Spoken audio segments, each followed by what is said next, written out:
New Mexico, a serial killer is at large. For over 30 years, someone or something has been free to sweep across the US at will, leaving a trail of over 10,000 horrifically mutilated animal victims in its wake. Death is sudden, and yet the exact cause is still unknown.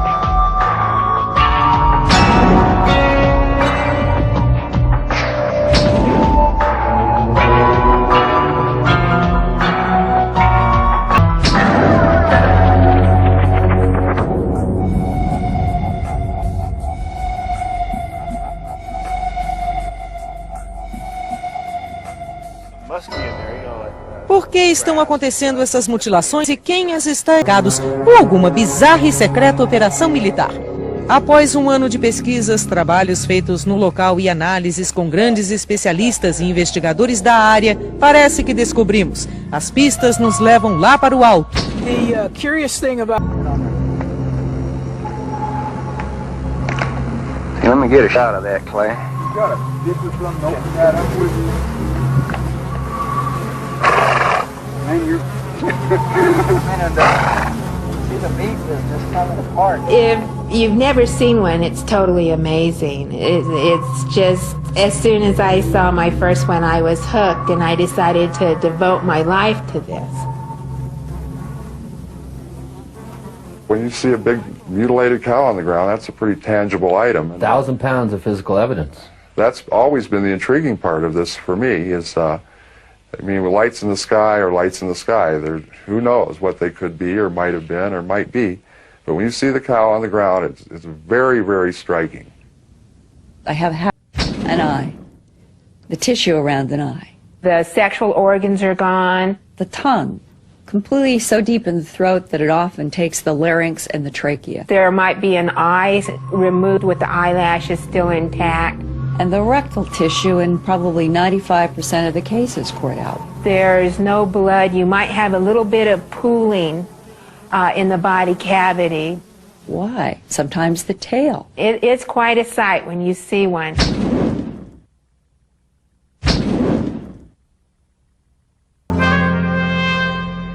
The Southwest has been hit hard by cattle mutilations, northern New Mexico especially so. It was here in Taos in 1994 that one of the most terrifying incidents ever reported took place.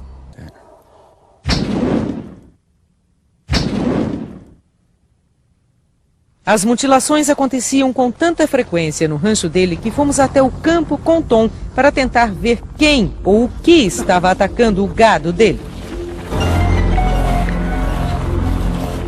Approximately in this area here where we found the calf. And just describe to me what you saw.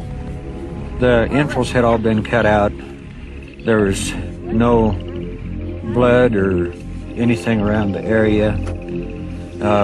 One leg was either broken or it was pulled out of the joint. It was very limber. The animal, having been dead as long as it was, should have been stiff, but it was absolutely limp.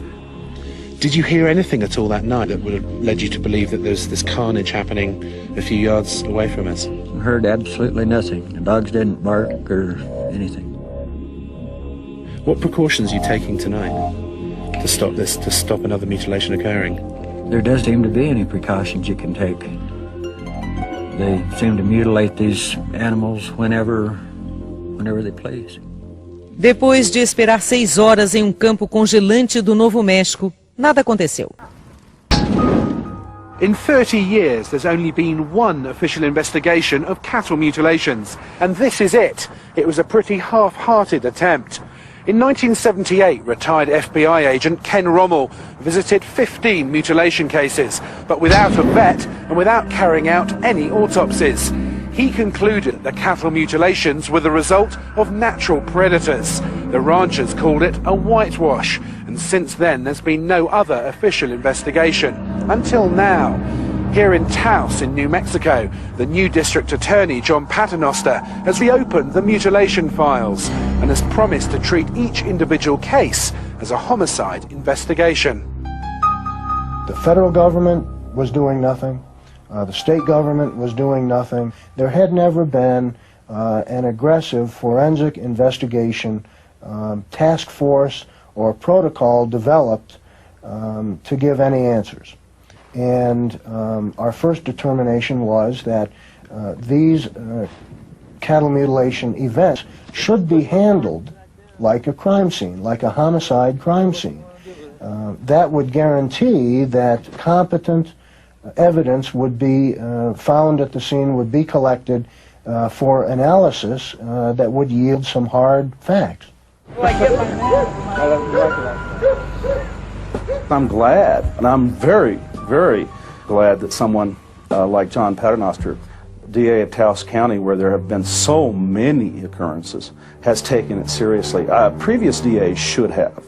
I've been shot at in this business years in the past. I don't have any fear that would distract me from the inquiry that is so important to ranchers in this area. I haven't seen it around here.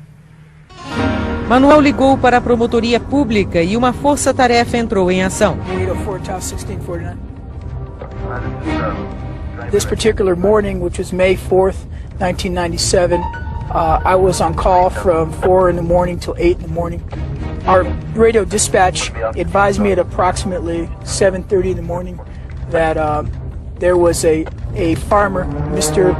Archuleta from Arroyo Seco, was reporting one of his small calves had been over.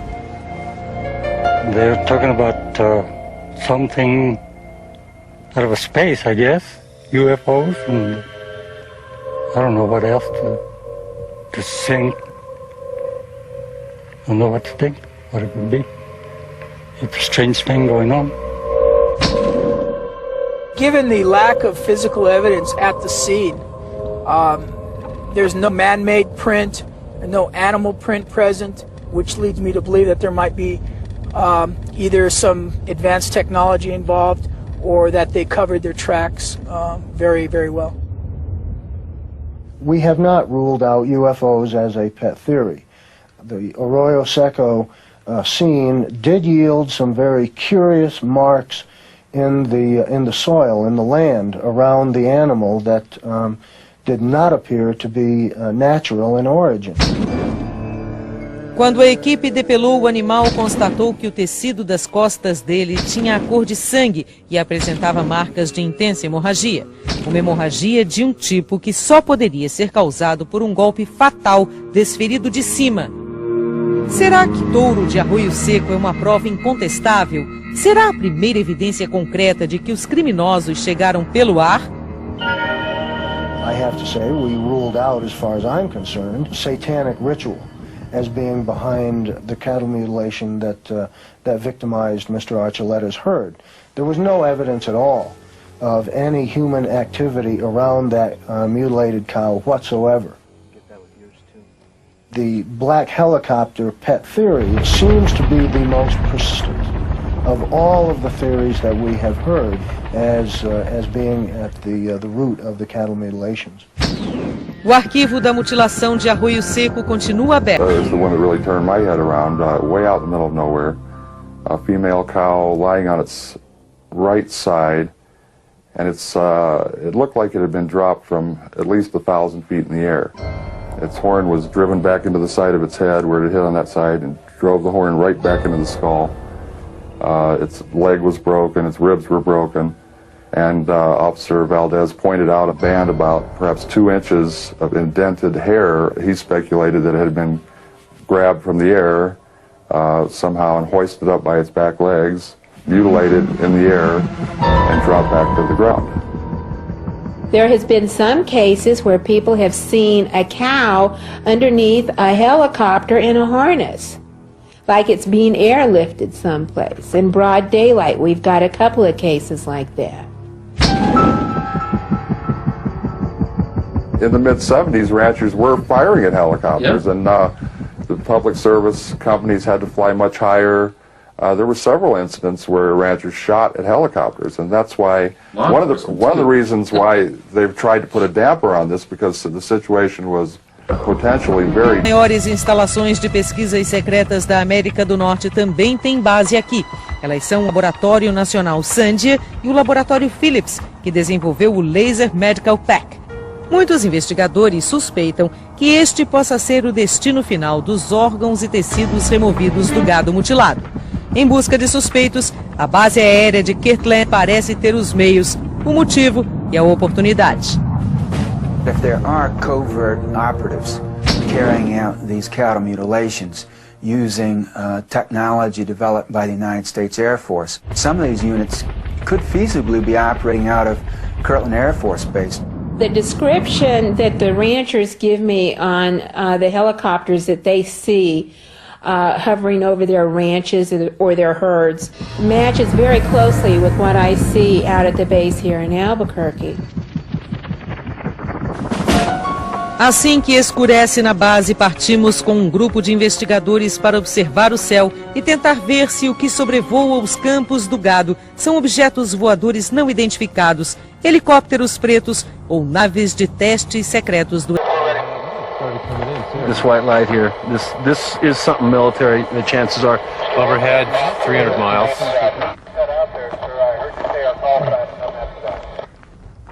It's not blinking, it's not conforming to any sort of FAA lighting regulations, and there you're looking at it. That is a UFO. Huh, it started coming in too. O que era a luz constante que viajava a grande velocidade em direção ao Novo México? Seria algo do exército ou seria um mistério? It is possible to imagine technologies which are highly exotic, highly revolutionary, and would change the way we feel about science today. There's a category of eyewitness sightings of alleged helicopters that are actually some kind of sophisticated technological camouflage of extraterrestrials who can make machines look like something we recognize. It just seems improbable to me, but not impossible, that any group could be that relies on conventional technology could be pulling this off 10,000 times perfectly. It's the perfect crime every time, no mistakes. The liver is still... Mutilations, they either poo-foot or they're scared of it or they back off. It seems like sometimes there's people above them that are pulling their strings and making them back off. National livestock and agricultural associations are simply not interested in cattle mutilations. Despite the overwhelming statistics, they refuse to acknowledge there's a serious problem. Many ranchers believe that this is a deliberate policy to keep the issue quiet. I think there is some kind of a cover-up. If the government is not involved in it, I believe they're at least aware. Nobody says much about it, and I guess they're trying to keep it sort of a secret.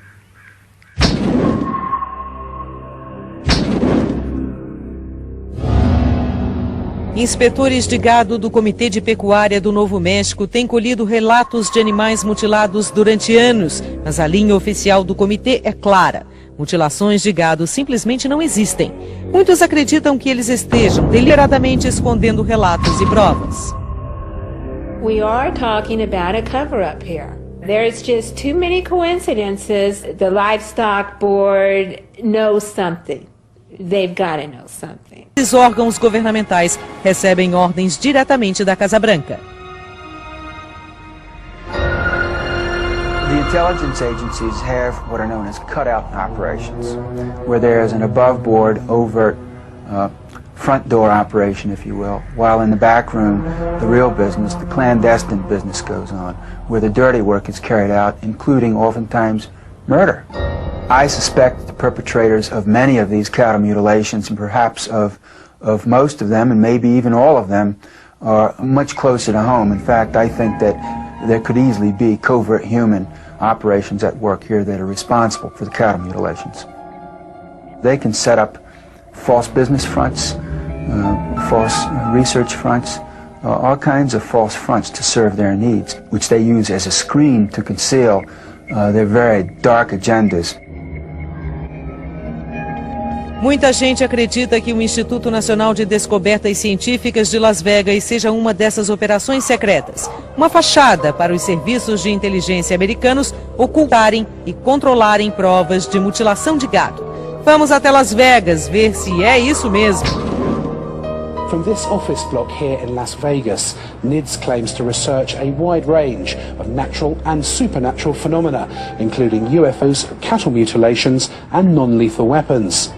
Despite claiming to have a world-class scientific advisory panel, they won't actually tell us who these individuals are. We do know that it's funded by the reclusive millionaire Robert Bigelow, and that one of its key personnel is retired Lieutenant Colonel John Alexander, a former Special Operations officer from the Pentagon. With a budget close to $20 million in its first year of operation, the question remains, who exactly are NIDS, and where is all this expensive research going? Esta é a única fotografia conhecida de Robert Bigelow. Ele se recusa a dar entrevistas e já chegou até a pagar repórteres para entregarem seus filmes. Os investigadores com quem conversamos acham que o Instituto está coletando uma ampla variedade de dados, incluindo amostras, gravações e importantes provas de mutilações de gado. Porém, nenhuma informação é reveladora. Perguntamos a eles que conclusões tiram disso. We're at the preliminary stage of data gathering, and we can't really release a whole bunch of data until we're absolutely sure that it's replicable. Unless we have a minimum of 12 to 15 fresh tissue samples from freshly dead animals, we're not going to be in a position to say anything. I know that they have come up with certain results that they are not sharing with the public. I know that for a fact. Se o Instituto não tem ligação alguma com órgãos de inteligência, por que este homem é um de seus membros principais? John Alexander é um interno na inteligência. Durante mais de 20 anos, ele trabalhou nos sombrios corredores do Pentágono em operações secretas e projetos obscuros. Será que o Instituto é uma fachada da CIA? I don't want to get into that. Could some of those be funded? I don't want to talk about that on this tape. I already told you that. This kind of research has been banned, and yet there's been a need for it. There's a contradiction. There's a state governmental contradiction here. We need that research. We need it, but we can't do it legally. So what do? Go without it? No. Theory of crime contradiction says you do it illegally. You do it clandestinely.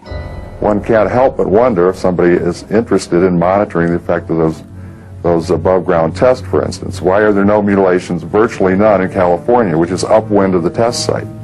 You put clues like this together, and a picture begins to come into focus that may indicate that there are covert elements of the United States government involved in at least some of the cattle mutilations.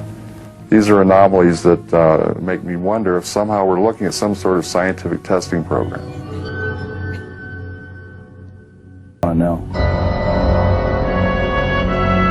I would like to think that we would find who is responsible for these acts. If there's a definite pattern and we're able to gain more experience and knowledge from investigating these, then yes, we could probably come up with a suspect. But I would like to think that the Taos County Sheriff's Department will get its man eventually. Yes.